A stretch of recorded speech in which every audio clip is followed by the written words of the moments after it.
So, about half of Halo Infinite finally released on what might be considered the greatest Monday of all time. Seriously, for everyone who remotely had an idea for what might have been happening, whether you're on the side of people who are more than confident we'll be seeing the shadow drop of Halo Infinite's multiplayer on November 15th of this year, or on my side of people who thought the idea was ridiculous to even speculate on, I really do think that day will stick with me for life. Though what didn't help was when my game managed to delete itself off my hard drive at 87%, forcing me to restart the entire install process. But by the time I did actually get onto the game, I literally didn't stop playing until about 7 in the morning. I probably should just start thinking about getting a job at this point, but no, genuinely, that first week was class. Honestly, some of the best moments I've ever actually had on Halo, between just the completely solid gameplay loop, gorgeous art direction, sound design, and not just for a 343 game either, but for a Halo game too. I think a lot of the core aspects of this game can honestly go toe to toe with some of the greatest Bungie games. I've got to hand it to the developers, designers, and all the brilliant minds at 343 for creating something so fundamentally for the fans, and for making an entry that a Halo fan can really identify with. So, what the fuck happened then?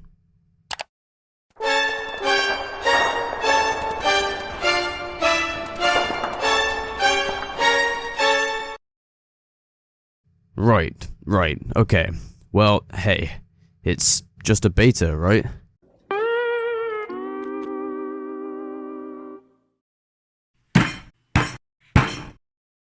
Okay, look, you've got to understand I meant every word I said. I really do love what 343 have made here, I mean it. I don't think anyone can actually deny that the gameplay, audio, and visuals are actually perfect. Every outcry for Halo to return to its true identity have finally been answered, and we've been given that familiar Halo gameplay experience that we've not really had since Reach, and for some even Halo 3. So understand that this is not actually a dig at 343, nor the individuals that have worked on this game, because, well, despite what's happening on the Halo Reddit, I really do believe a lot of passion has been put into this, which for me is exactly what makes this a much more challenging situation to navigate. But undeniably there's more than a handful of problems here, which, while a few of them are actually relatively simple fixes, the situation is unfortunately less than ideal. Now, to briefly address the things I believe can easily be fixed by the end of this year are things like an update to the playlist, which have already been confirmed, and things you wouldn't have even thought to be an issue, like cross-core customization. We know it's possible because you can literally see the bots running around with mixed and matched armor combinations. You know there's a problem when the bots have the best looking armor in the game. Now, 343 have already implemented several fixes to ensure that you earn XP per match, as well as patching and removing several challenges, so it's clear that they're working with us here, but these are just simple issues compared to what we're actually dealing with here, which is that we're literally experiencing half a Halo game, if that. And I'm not even talking about Forge. I hardly need to go into how this is one of the most bare bones Halo games we've had, without even going into how little armor there is in the game. So many staple game types are missing, and while a good few are thankfully confirmed for later this year, we're quite literally looking at a Halo 5 release cycle where no matter how much more content the game had after release, they never could quite get rid of the stain that was left. Granted, Halo 5 also had an abhorrent campaign, whereas I've yet to experience Infinite so far, but I'm hearing great things in comparison. Unfortunately, that's kind of where things lay right now. If the campaign isn't what it needs to be, and the content isn't there at launch, no matter how good the gameplay loop is, we're looking at yet another failed Halo game. Now, of course they're going to add the content post-launch. This is a free-to-play live service game, but that's exactly the problem here. The bad first impression lasts and casts a big shadow on the game. I do have no doubt that we'll be looking at a completely different game in a year or so, which does give us something to look forward to. Forge will no doubt change the game, along with custom games too, which besides the campaign are the main things I look for in a Halo game. I'm not really competitive enough to hold enough interest in the multiplayer outside of the first few weeks, especially with the lack of content we have now. What sucks here is that we literally just have to get used to it.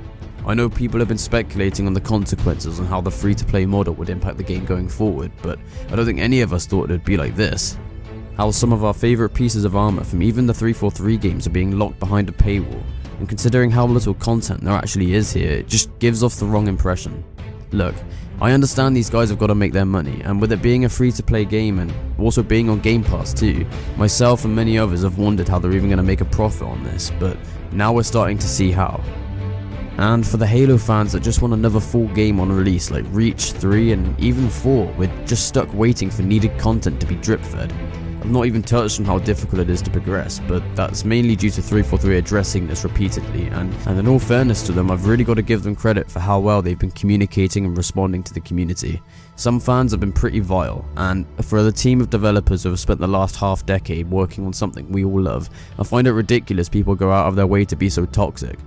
All it's going to do is be counterproductive in the long run. They've clearly been listening to us and allowing the community to have an active collaborative role in making this a better game for everyone. But if people continue to harass individuals, it's just going to further strain the relationship that the developers have with the community, which is the last thing we want. 343 have something incredible here. They really do. The gameplay is so close to being perfect. They just have some balancing issues to sort out along with the hit registration. Shit, I've not even mentioned the vehicles. I mean, they play, drive, sound and feel great. Until they just get one-shotted. The shit needs work, that's all I can say. So, in conclusion, I know the progression system will take longer to sort out, and I guess at this point I'm willing to wait. I'm going to spend the rest of my time on Infinite going into the campaign from this point. I'm just hoping by the time I've had my fun with it, the multiplayer will feel fresh again with a nice playlist update with some new maps. I know they were originally planning on having 120, and I need that Commando shoulder pad and a Mark V helmet too. Then I can finally rest on this game and stop grinding for whatever else I can find to fill the blanks. I don't think this will go the same way as Halo 5 did. I think this game at least has a lot of promise, but the mixed first impression is undeniable. We're just gonna have to wait and see what they have in store for us. I've been Mingus. I guess this is a thing I do now. Thanks for watching.